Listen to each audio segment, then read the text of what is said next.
संन्यास आपण घेतो ना त्यावेळेला आपल्याला ह्या गोष्टींचा त्याग करावा लागतो मनापासून. पण बिकॉज ऑफ फॅमिली आणि असं ॲटमॉस्फिअर निर्माण झालं ना, तिला घ्यावंच लागलं म्हणजे संन्यास. ठीक आहे, पण त्याच्यामध्ये ना ती नेहमी असं तडपडत राहिली की माझं लग्न का नाही, माझं बाळ का नाही, माझं सगळं का नाही. म्हणजे जी गोष्ट तिने सिलेक्ट केलेली तीच गोष्ट आज तिला की मला हवंय, मला हवंय असं व्हायला लागलं. आणि मग नंतर त्या चलबिचलमध्ये तिचं डेथ झालं.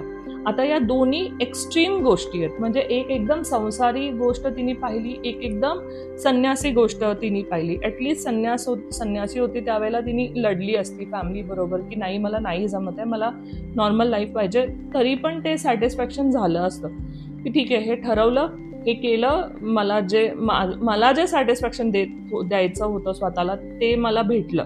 ठीक आहे, समाधानी तरी राहिली असते. पण इथे काय झालं, ती तशीच तडपडत